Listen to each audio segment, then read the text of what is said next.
Hi, my name is Ntabi Singh Mamabolo, co-founder and director of A Seat at the Table.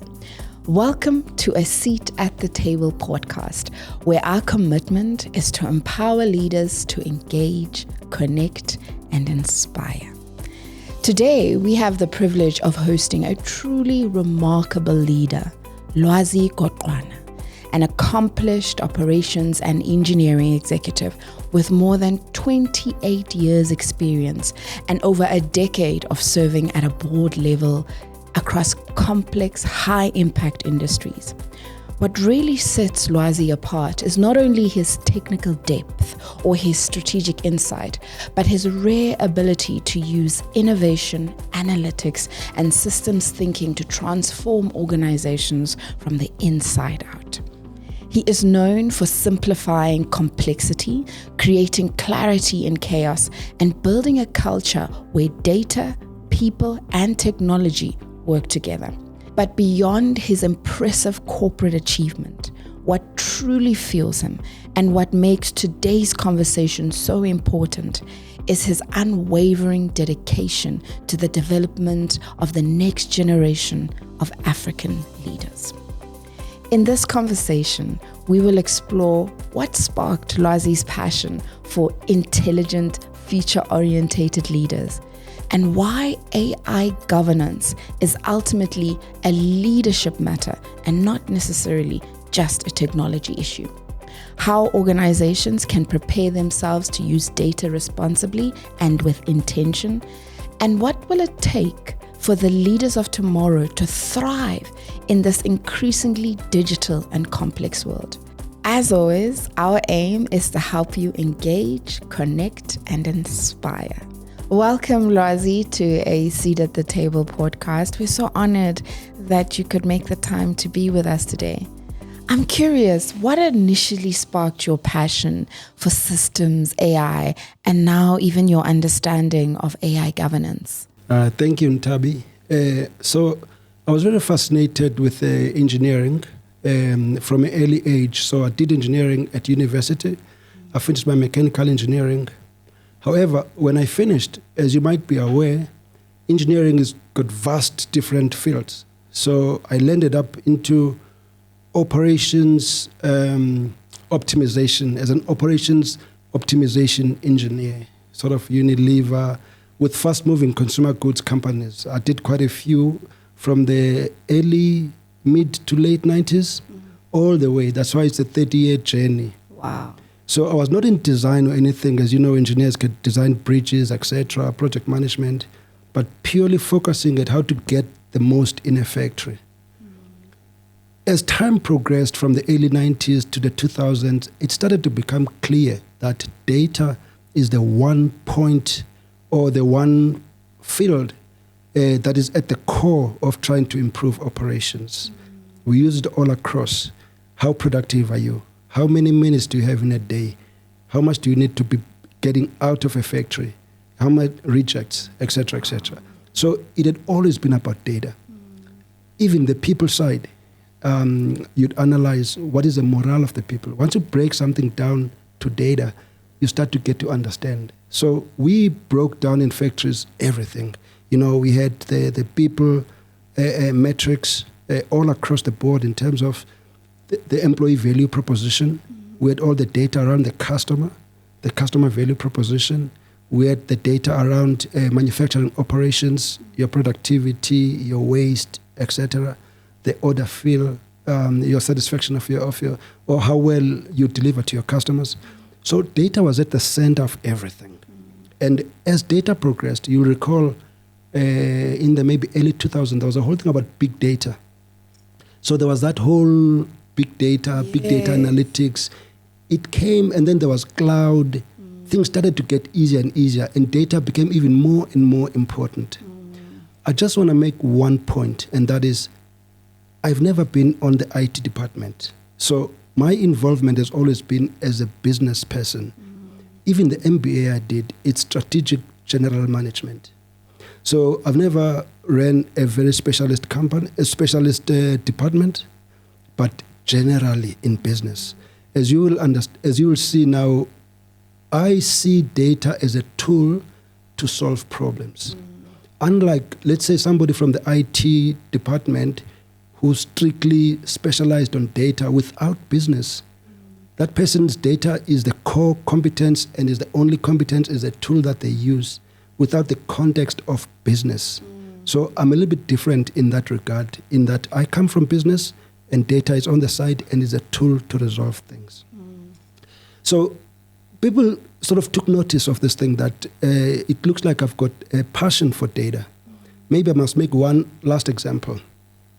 Throughout the career, I ended up joining the team that was appointed by the Minister of Public Enterprises to do the data analytics for Eskom, to try to establish, the causes of load shedding, etc. And then the other day, the minister said, we must join the minister on a press conference where we were to basically address the whole country. That was 2019, to address the country on what the government is doing to resolve load shedding. Now, I was never expected to talk or planned to talk in that session. I was sitting in the front row as somebody who was one of the people who were supporting the minister. Little did I know the minister in front of, there was hundreds of journalists, camera, live, everything. The minister said, we've got a data specialist in the room. Wow. And can you please, Lwazi, stand up and address the nation on your data? From that point onwards, of course, I stood up, I stumbled, I created something very quickly. Yeah. When I finished that, it ate me because I said, I just committed I've just been presented to the country as some sort of a data analyst who's been put into this. The pressure to then not disappoint the country is what accelerated my interest even more. In fact, there's a long story that happened in terms of my development. Yeah. I embarked on a very aggressive personal development in artificial intelligence, end-to-end data cycle, meaning from the origination of the data, the source of the data, where data is created, all the way to reports into decisions. Because I understood one part of data, that is the reporting and close to the decisions when you have the data already. Yeah. Let me make an example with Eskom. Eskom has got, when we arrived at Eskom, supporting the minister in 2019, there's copious amounts of data. We just had to analyze it. So we didn't know where the data came from, how it came about, how clean, how predictable, how accurate, how reliable, and down to the detail where it came from. So I said, the minister said I'm the end-to-end data guy, but I know this piece. Yes. I invested so much in getting right at the beginning of data. Yeah.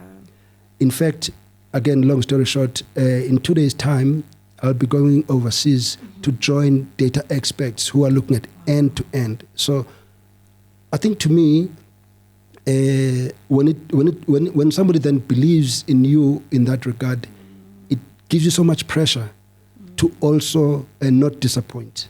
First of all, we have to understand where data comes from. Again, now that you've raised Eskom, Eskom has got all these power stations. And when the power station is running or not running, there's no person who's sitting with a clipboard who quickly marks a register when it stops or when it starts.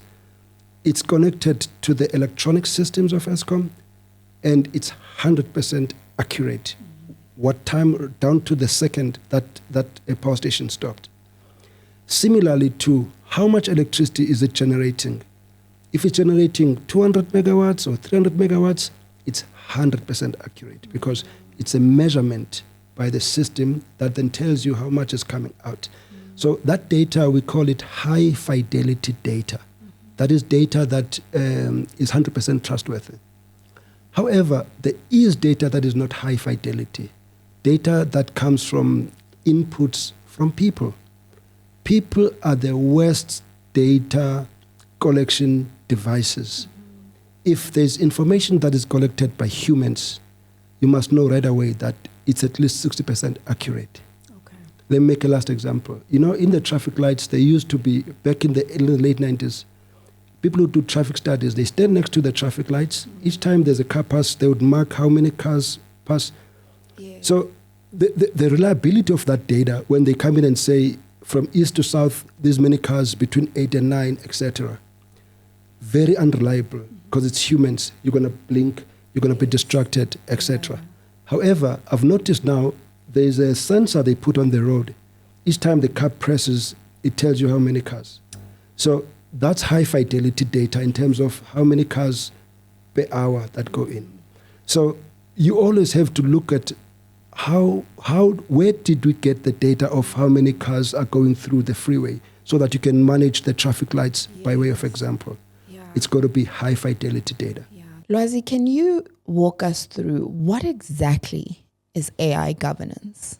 Maybe we need to start off with AI on its own.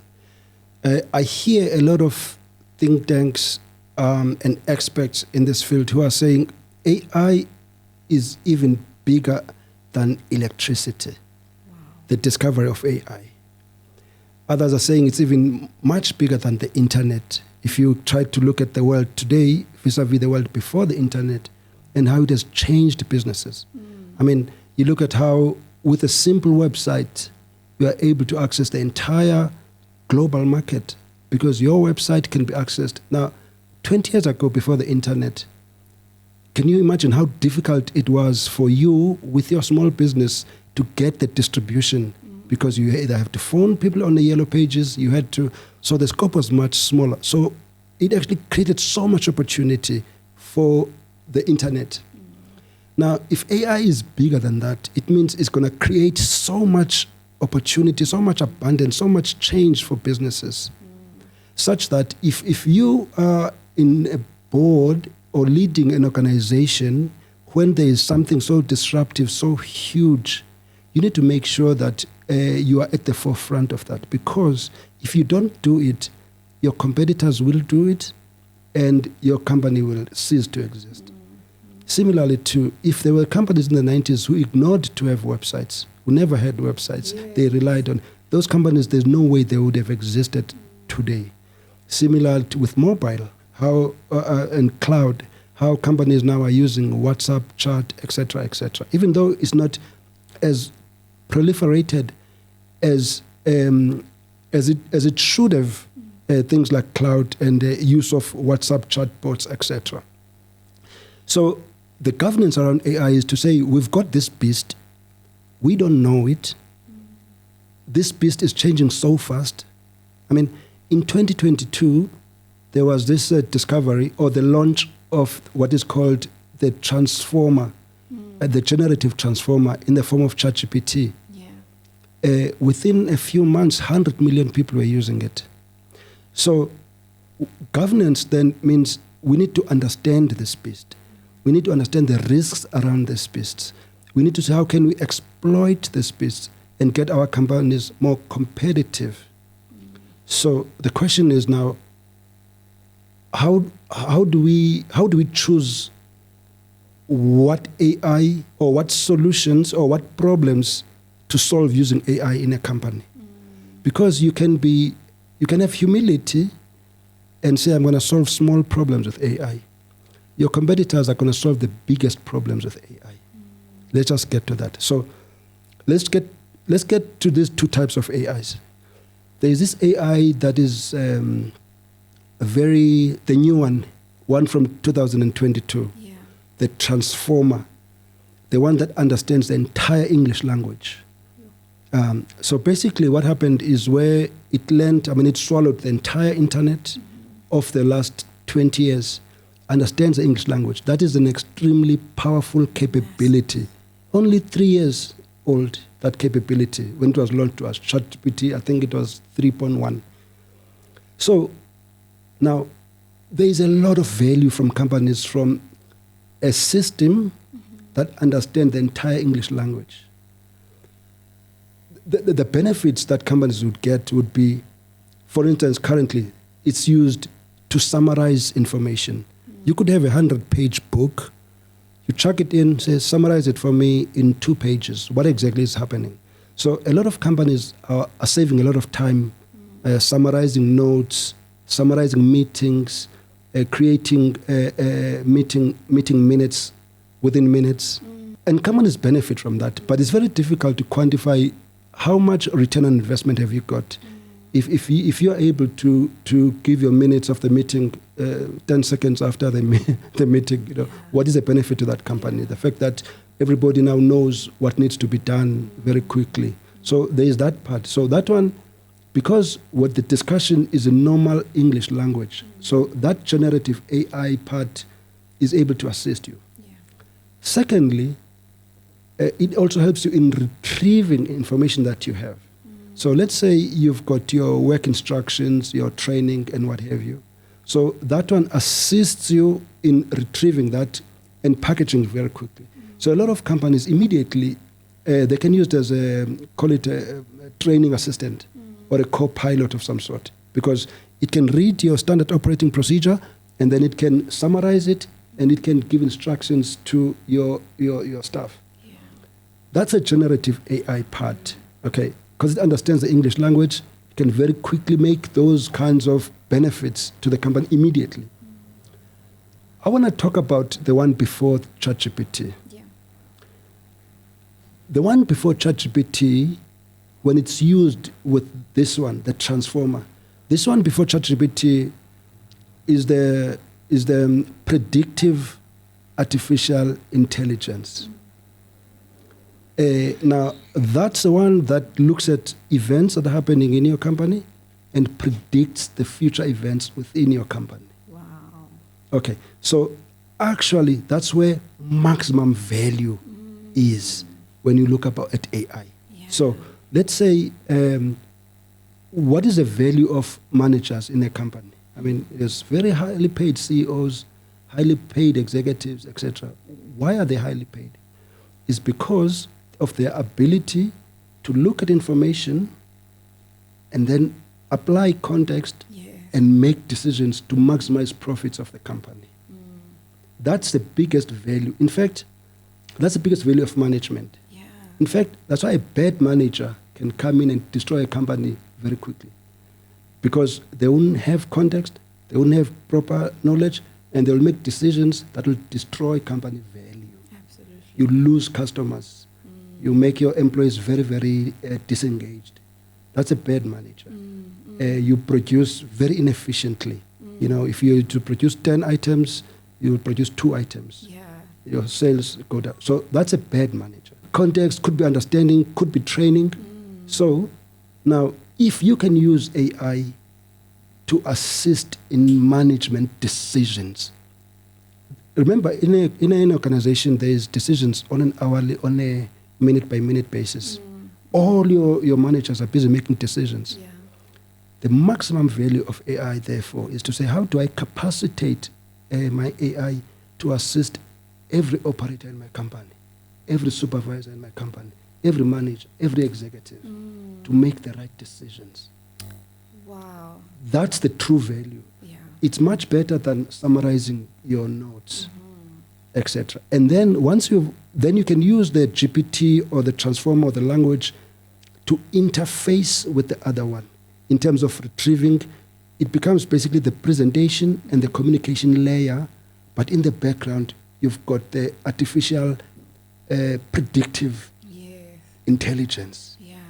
And then the generative intelligence becomes the communication layer to communicate with this one. So you need those two to work together. That's where you extract maximum. Oh, wow, absolutely. What I note as key to what you're saying is the integration between your ERP and the CRM and the various other systems within the organization. And so what you're suggesting is that it's very important to link your AI to the entire ecosystem to obtain maximum value. Wow, that was powerful. And as a chartered accountant, when you were speaking about how these two can link together, I thought about how when we introduced Copilot in our organization, I asked it to guide me on something, and it retrieved data as far back as 2020. And so now what I can do is essentially ask it, using the data in our environment, analyze our budget, predict our forecast. And that's really how we've been able to maximize value and make better decisions. And so AI governance, as I listen to you, is really how do we manage this beast, as you refer to it, so that we can appreciate its risks, appreciate how we manage those risks, and better be able to guide our people through that risk. Very true, very true. Because you see, we have a biological limitation. We have a limitation of emotion. When we are about to make a decision, we are not able to retrieve, like you're saying, 5 or 6 years worth of data. Our capacity to process that amount of information, and that's where AI exceeds on. So if you, let's say you want to make a decision on, let me make an example. Let's say you are putting a production plan for next week. You are saying, I'm planning, let's say it's Coca-Cola, a company that everybody knows. Yeah. You're saying, in this line, we're going to make so many of the 2 liter, and then we're going to make so many of the 300 ml cans. And then you say, AI, is it a good decision to plan for this much? AI looks at your data. They say, you know what? There's a very angry customer from your CRM system. That customer is actually low on stock on this one. And this line that you are planning to run, this 2 liter Coke, when I look at the reliability and all the data around this line, there's a very high probability that there will be a breakdown in that line. And you're going to mess up the most valuable customer that you have. Because I've looked at the interactions we've had with the customer from your CRM system. Therefore, I advise you to rather operate that high profile production on this line. Yes. Because this line is just head maintenance, and all of the context it brings. Yes. When you make that decision, not have had even the time to go and drill through what was the customers, all of the customers that you are going to be fulfilling for. So, and that's why AI, because of just the volume of information you'll have to. In fact, it goes as far as saying, by the way, the supervisors who will be on that, also they've got a pattern of underperformance and under-delivery. Oh, wow. That's when artificial intelligence now, it looks much broader than you could have. So the decision you could have made as a manager could have been suboptimal. Wow, that is quite powerful. And well done to you, Lwazi, and your team. What I'm hearing is that you need to be patient in that journey and recognize that it takes time to build quality data. Core to what you were saying, similar to what you highlighted in the beginning, let's use data to solve problems. And as you mentioned, the various transactions that are happening on a daily basis, the business is evolving, right? And it's changing. And so you too need to be intentional about updating your data so that it's the most up-to-date data to solve the problems. You have to be comfortable that the basis and the foundation is accurate, that source is also accurate, and you're comfortable that it's a trusted source, so that you can be able to solve the challenges as they're arising and build a sustainable ecosystem, which is exactly what ESG is all about, right? Yeah. So, and exactly the point, Tabi, because you've got the transformers, which is your ChatGPTs. They're already taught on the entire English language. Yeah. The internet, all of the languages of the world, by the way.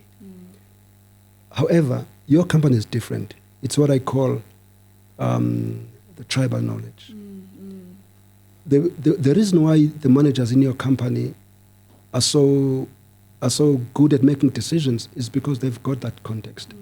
So if you are going to be guided by your artificial intelligence, you better give it full context. Yes. Otherwise, it's going to really give you bad decisions and hallucinate, and you're just not going to trust it.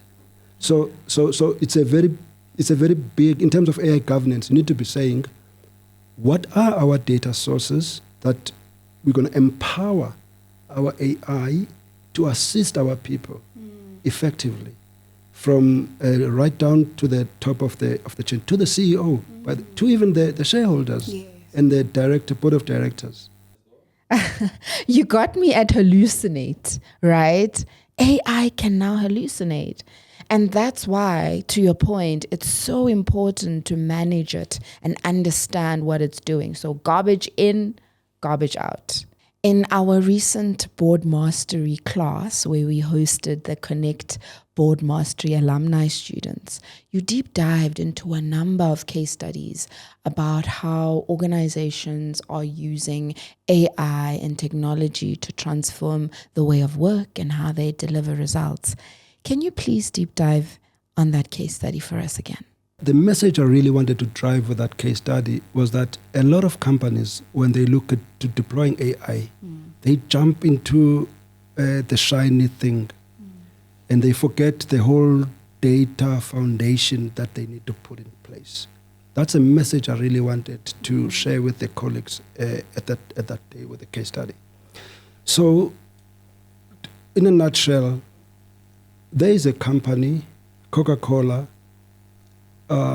It's a fictitious. I'm using the word Coca-Cola because it's a well-known brand. Yes.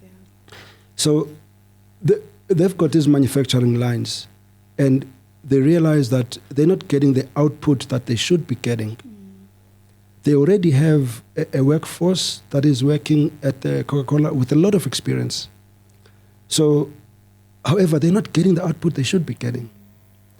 And then they decided the executives of the company hired somebody who was very, very much educated in data science, was skilled in operation science, but who's never been at a Coca-Cola factory. So the person came, took a seat, he observed the line that was not performing, making 350 milliliters of Coca-Cola. So the person that said, you know what, for me to understand why is this line not delivering, I need to get a clipboard and start to monitor the events that happen here. Each time it stops, I must record. He starts recording things. After a few days of recording, you realize there is a pattern that I'm seeing here. There's days where there's very high waste that is generated. There's days where there's very low output. There's days where there's very high output. So because the data analyst is able to quickly work out on these patterns and then try to say, okay, I think this is what the causation, this is what causes these rejects. It could be this, by just analyzing the data. Then it turns out that this person, she's not talking to anybody. She's using her observation. She always got it wrong. And in fact, the people who are on the line with absolutely no education, they came to her and they said, hey, listen, the reason why we had so much rejects on that day is because actually the previous Sunday, there was big engineering work on that line. So it is still trying to get, still trying to settle. So now that person knows the context of what could have caused some of that data. Now, if the consultant didn't know that, they'll go off tangent and make wrong decisions or wrong conclusions around that line. So that's the first thing. It then becomes clear to the consultant that for me to make a meaningful contribution to this, I need to get access to maintenance records so that I can link the two, because it looks like it's a context that is so important to what I'm studying. That's one part, maintenance records.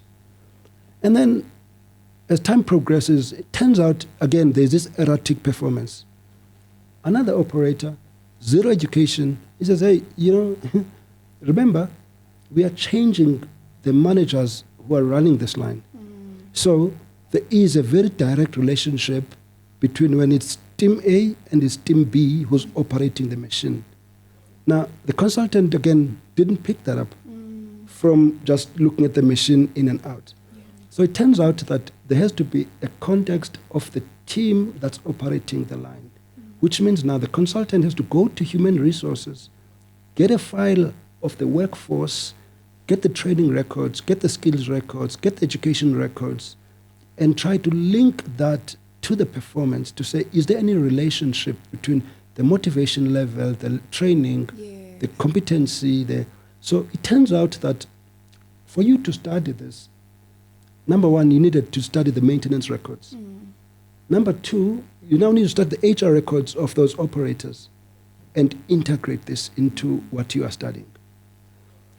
It turns out that, again, time goes on, it turns out that there's this erratic performance again, waste and non-waste. But now he's already normalized this information with human resources and maintenance. Yeah. Now, another operator comes in and says, hey, listen, remember, when you're running a Coke Zero and normal Coke, this one has got more syrup. Yeah. It's more sticky. It affects the line more. Oops, that's another thing that Tumi didn't consider. So it turns out that now I need to go to the SAP system, look at the production planning, look at the bill of material, and look at the components of the product that go in, because they do affect the production of the line. So now, long story short, it turns out that whilst you are sitting and looking at the output of the line, the wastage that the line is generating, the stoppages, the time of stoppages, which that is operational data, what is called OT, operational technology data. Turns out that you have to link it with the IT information, which is all of this maintenance data, with the human resources data, with the SAP product information data. Now you start to make a very good link of all of this. Now all of a sudden, Tumi can predict based on who's going to be running the line tomorrow, what was the maintenance that was done, what product are you running, by adding all of those parameters together with what was the performance when each of those parameters now, Tumi is becoming very intelligent with all of this. Yeah. Even more intelligent than the people now who are there, because she's got the data science and that knowledge. Yeah. And then the one last one, the weather. Somebody said, haven't you noticed that each time, actually when the weather is bad, that our production is bad? Oh my gosh, okay. Which means now I need to get external data that also affects my process internally. So it turns out that for Tumi now, he said, I need access to all of the weather data, integrate to my SAP data, integrate to my HR data, integrate my maintenance data, integrate my human resources data. That's all my IT information systems package. Together with the information I'm seeing in front of me is operational data, operational technology. I need to integrate it with how much production am I producing per hour, how much waste am I running, what is the speed of that machine, and how long is the downtime. That's operational data. Link it with this data, link it with external data, which is your weather. At some point when we had load shedding, that was another very determinant of performance. Yeah. So that will be like one of the external variables that you need to integrate into your system. So cut a long story short, for Tumi to be so effective, that's when she started to have all of these variables as inputs to her model that predicted based on what will happen tomorrow. It turns out that Tumi, with almost zero experience, because now she got fed that information, she became unstoppable in terms of the model on how to predict and, most importantly, guide people on what to do. So it means now Tumi became the person where every Friday, for the plan for next week, they consult Tumi. They said, Tumi, what should we do? Tumi said, the weather forecast says this. These are the people who are ready to run this line. You want to do Coke Zero? She could predict with 99.9% accuracy what will be if you do according to what you've planned. Yeah. And then she said, in order to maximize output and reduce waste, here are the parameters that you can change. This maintenance intervention, these people intervention, all of these interventions. Turns out that Tumi is actually AI. Wow. So that's what AI. AI comes into a conversation without any context. It only knows the data science. If you don't empower the AI with your context, it won't help you. Yeah. But if you do, it will be smarter than everybody in that company. Yeah. So hallucinate, as you exactly. said. So that's a message I really wanted to land, is to say, Tumi will be absolutely useless without all of those information systems. Yes, absolutely, right? There is constant variables that need to be inputted so that the information can be relevant and the data that is there is of the best knowledge available. As you were speaking at that session, I realized you had such a passion for investing in young leaders, really wanting to build their confidence and make sure they can lead with this integral knowledge and information. Why are you so passionate about investing in the next generation of young leaders and particularly African leaders? In my career, I've grown into general management kind of stream, not specialist like IT or this. So in general management, you pretty much have to deliver via people. So you have to have people, you have to transfer whatever passions that you have on people. Otherwise, it's just not scalable and not sustainable for one person to. So, for instance, in my company, I would like to clone as many people to think the way I think, because then it frees me up to look at other things. So that's the first part, and I think that's the most important part is it just scales things up when you share. I mean, knowledge is like it's a very funny thing. It's like an unrenewable.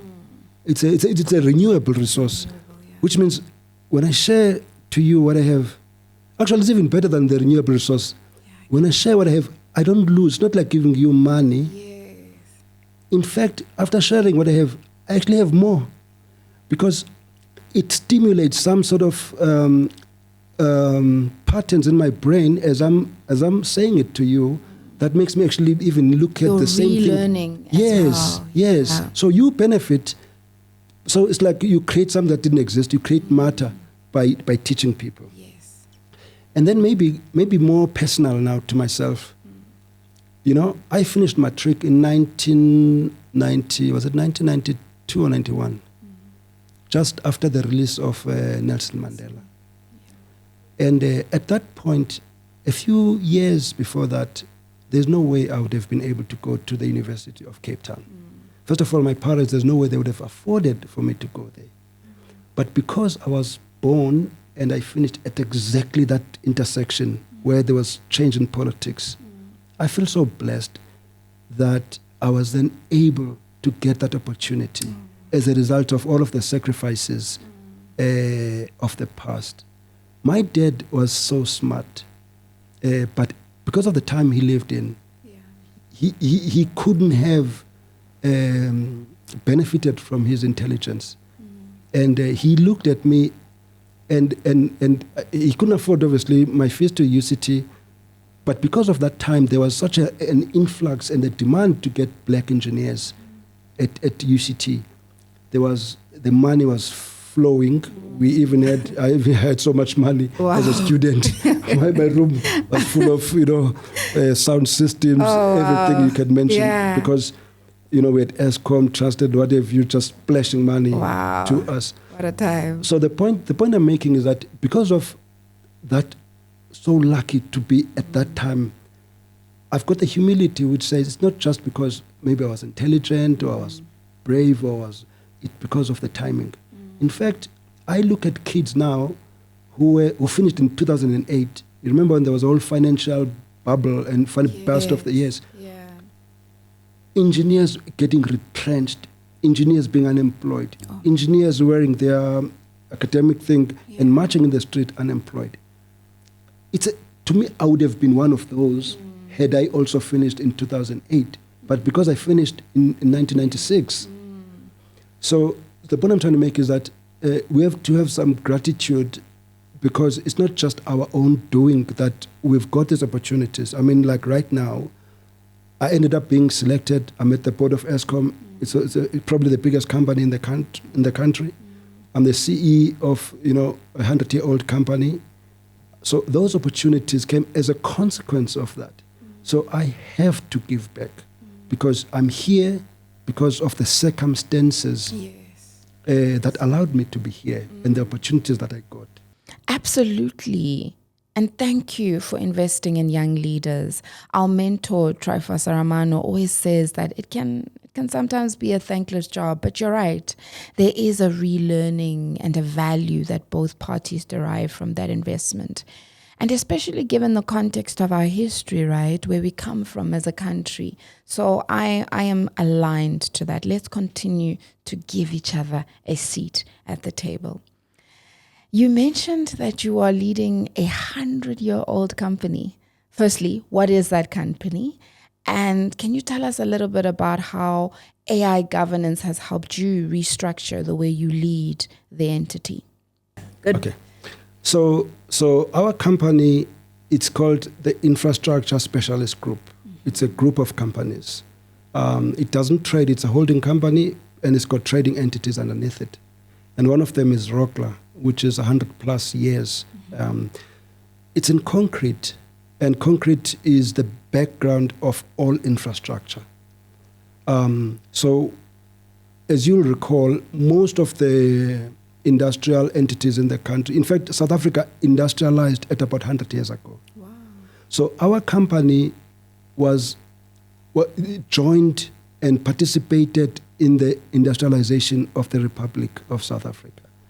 When companies like Eskom, all the power stations, the old power stations started, our company was a partner in the construction with the concrete. Our freeways, they are 100 years old.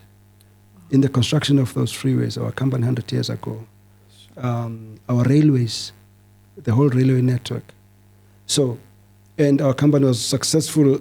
When that wave finished of the whole industrialization, it continued with maintenance all across in the telecom sector, in the water sector, in the sanitation sector, in the roads, railway, energy, etc.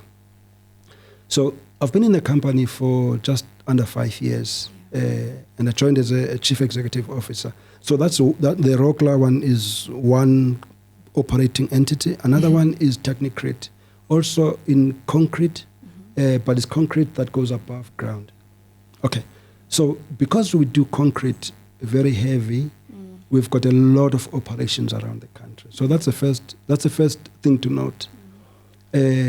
So we don't rationalize where we've got one mega factory and then we distribute across the country. It would just be too expensive. Yeah. So we've got all these factories now. We've got 20 in total in Namibia, Botswana, and all the provinces of the country. Some provinces we have 2. I mean, in Gauteng, we've got 3 factories. Polokwane, we've got 4. And the rest of the other provinces where we support the infrastructure build. Yeah. I mean, there's going to be a budget speech in a few weeks after the SONA. Yeah. And you'll hear the finance minister is going to announce maybe 900 billion on infrastructure spend. Sure. We support the execution of that. So, yeah. Anyway, so and our company, it produces the raw material that go into infrastructure. Yeah. So this paving that will go into the roads or the pipes that will then... So we're not a construction company. We supply the product for the construction company. Exactly. Okay. So our factories have to operate at maximum efficiency, and then we will then sell it to whether it's WBHO or any of the entities, municipalities. We've got a range of customers, construction companies, municipalities who buy direct, the mining companies, property developers, etc. Anyway, the big thing here is the AI part of this whole thing, right? Yeah. So for me, sitting at the head office in Johannesburg, managing these 20 factories, so very early I realized that, when I started, I had 25 years experience in optimizing factories. So I knew when I started this job that my saving grace is going to be data. Immediately I knew, because I've had enough experience. Yeah. And by the way, in my experience, so it was not only in factories. I mean, I was an executive for operations at the bank. It was Barclays Africa. Oh, wow. So we are optimizing the back office and the middle office operations of a bank. Exactly the same processes and systems. So it was very clear in my mind, Data. because I'd applied this in multiple industries, in manufacturing, in banking, and in energy with Eskom. So I just knew that it works. So immediately in my company 5 years ago, I started the whole thing of digitizing the tribal knowledge. So I said, any information that comes into this company, because my biggest goal is to say, I need to assist in all executive decision making. Yeah.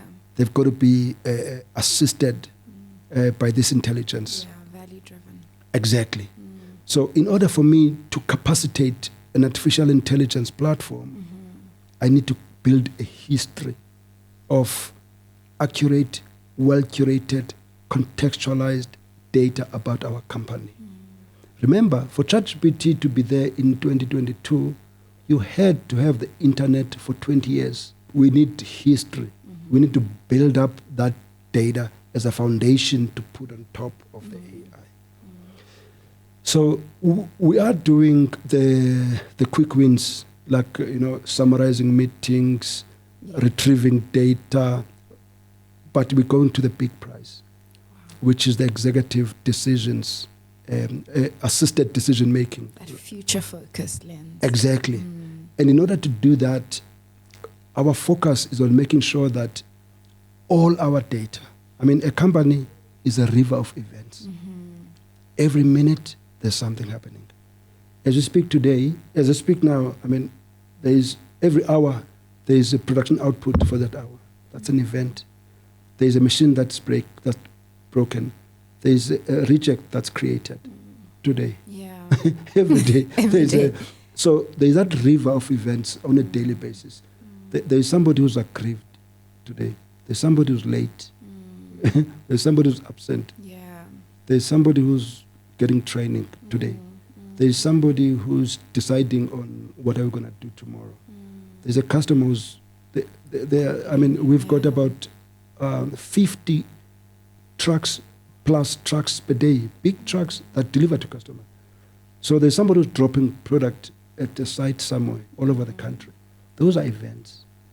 So, and there's weather that's interrupting our manufacturing sites all over. Those are events. So there's somebody who's got a checklist who's marking visitors coming to our factory. Yeah. Those are events. There's somebody who's recording that there's some breakdown somewhere. So in a day, we've got thousands of these events.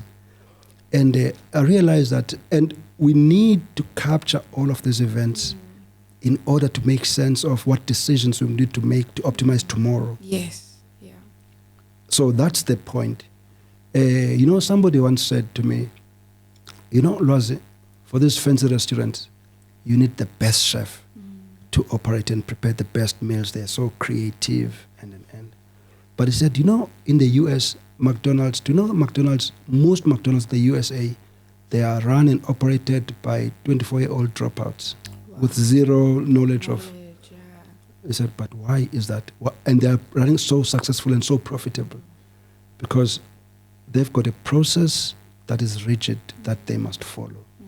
From the way they hire, the way they train the people, the amount of the oven temperatures, the time in the oven. It's standardized. It's very much standard. So we are trying to create the same thing in our company, that you shouldn't need that creativity of a fancy chef to run our operations. A 24-year-old dropout should be able to run it because you've created knowledge that creates a rhythm and the information is there and you're able to do that.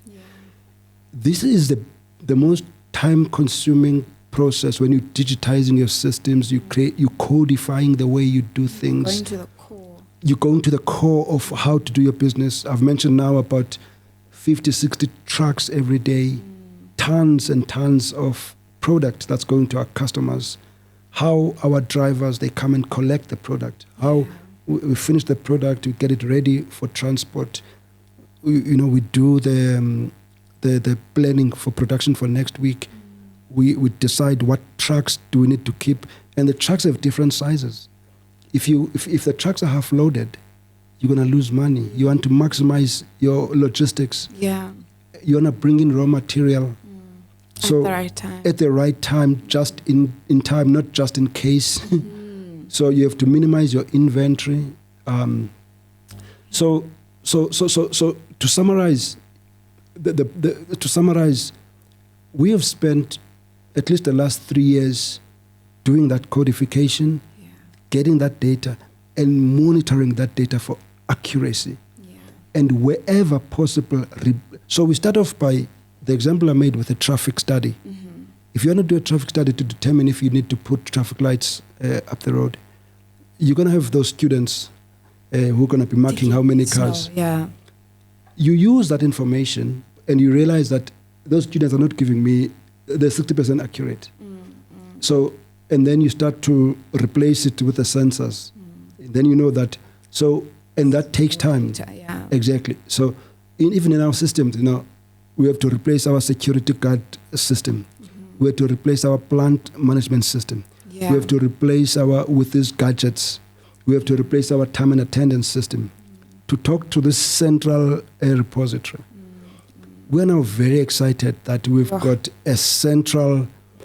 So we haven't even started to get our super agent because I'm not confident that it will be based on the quality information that we have. Yes. I want to build more. Maybe I need another year or two of history that I trust. Yes. Because remember, you start off with history that is 60%. I don't want to give to me that. Yes. I need to strip it out and say, what time did the truck come? What was the load in that truck? When did the truck leave? How far was that customer? How long did it take? How many tons were on that truck? So my information system is getting better. If I give to me information of I don't even know where the truck went. Yeah. I haven't developed that information system and linked it. Same as with my production. If I didn't know what time did my production start, because I was relying on somebody who was putting it on a clipboard. Manual. Now I've put a gadget that does it and gives me high fidelity data. Now I'm saying I don't trust the last 2 years of information because I didn't have the proper information system. So the point I'm trying to make is that AI at the pinnacle, you have to spend a year, 2 years, 3 years.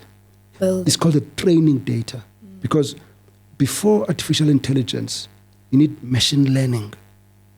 Same as you go to university, you do learning, biological learning, and then you become intelligent. And the machines must first exactly, they must learn. Yes. So if you don't have learning data, if there's no university, you're not going to have that intelligence. So that's why you have to be patient. Send somebody to school. Yeah. Make sure they get the information. Make sure they get quality information.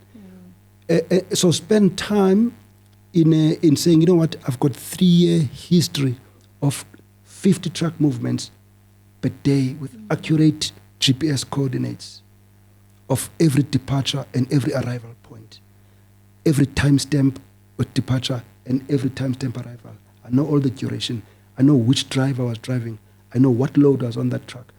I've got the customer information system. I've got the personnel data.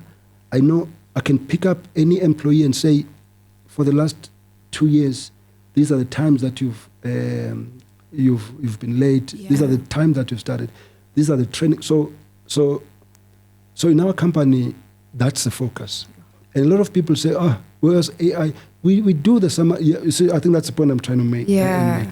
So we are at that point, and we are getting those quick wins, but the big prize is still coming. Is where now we're gonna have our decisions dictated, all management decisions. My decisions I make as a company to say, where do I run this product? Help me. Which truck do I use to deliver here? That is quite powerful, and well done, Lwazi, to you and your team. You need to be patient in that journey, and that's what I'm hearing. You need to recognize that it takes time to build quality data. And core to what you're saying is similar to what you highlighted in the beginning, that let's use data to solve problems.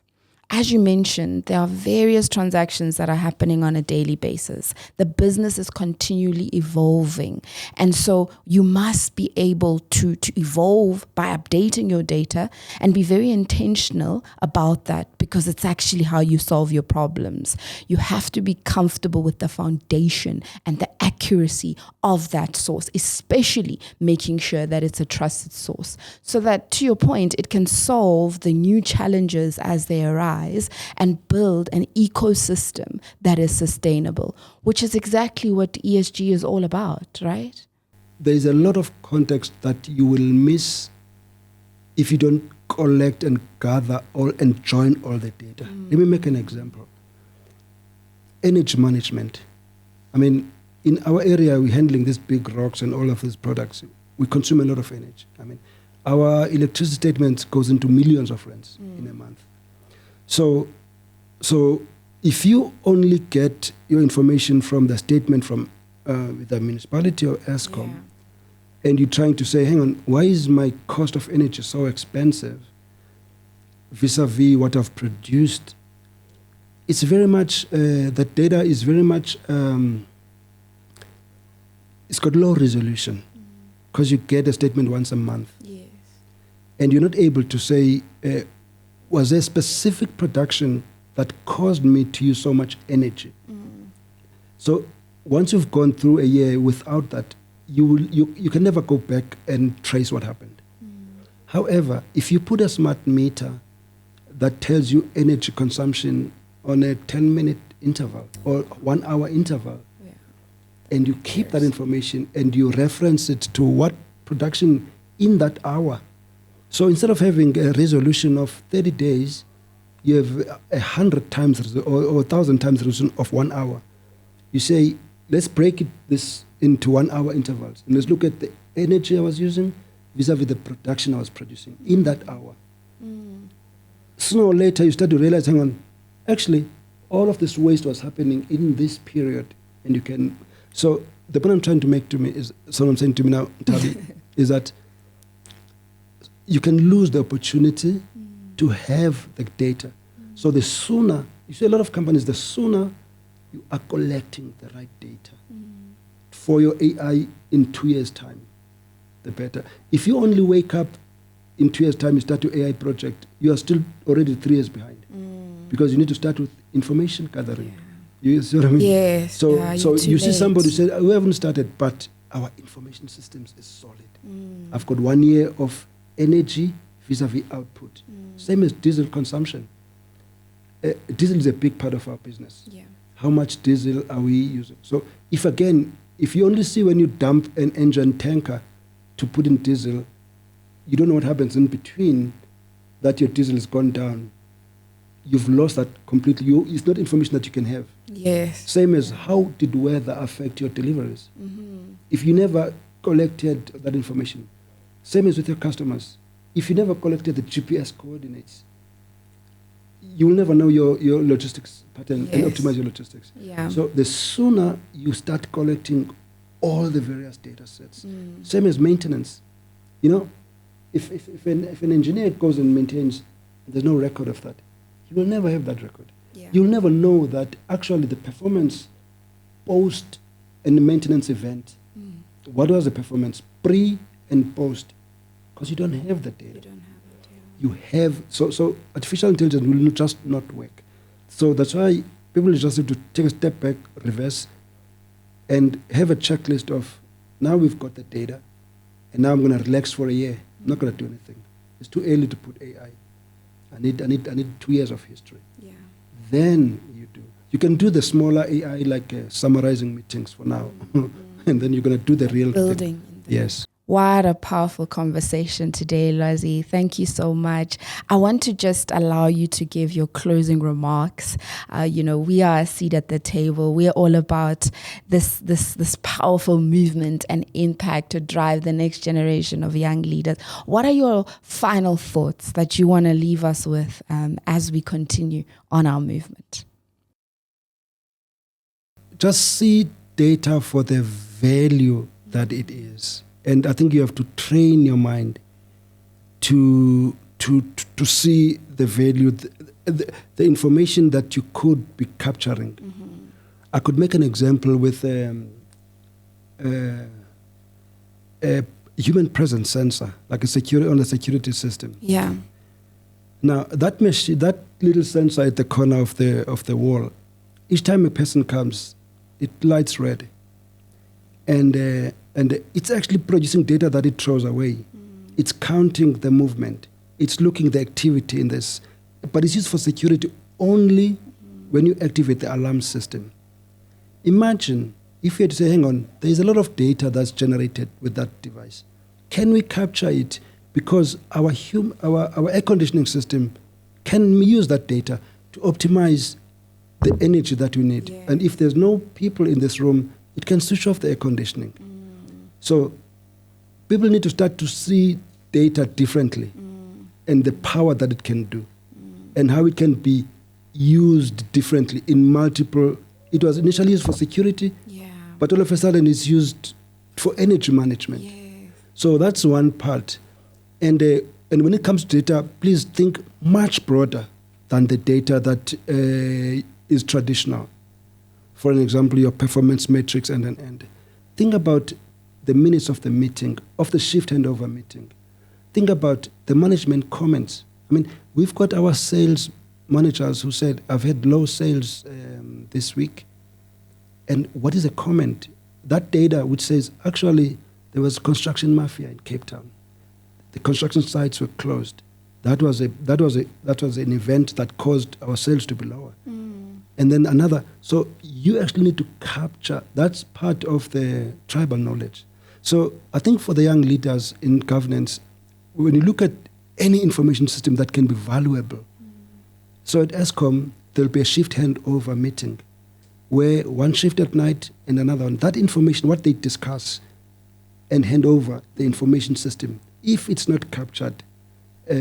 Another one would be the customer discussion. You've got your sales consultants, they talk to the customer. Yeah. That discussion is very, very valuable information, what was said in that discussion with that customer. Yeah. So to me, the first part would be the one of, let's start to look at any sort of information system in a company as the actual asset that the company has. And how do you capture it so that you can use it? The second and the last piece is the one of continuing education. I've already said, in 2 days' time, I'm going to the US of A. I'm going to join industry leaders in artificial intelligence, in operations management. They will be sharing all the developments in the last 12 months because I was there same time last year and they were sharing. So the young leaders need to be able to now to be in the leading edge because these things are changing so fast. What I know today, when I come back in March, I'll probably have a session where I share what is new. Yes. Probably everything I've told you now is updated Oh already. my goodness. Right? So, yeah. Yes. So I think young people especially, they waste a lot of time on TikTok and whatever you. And now information is for free. You can Google stuff. YouTube will deliver it for free.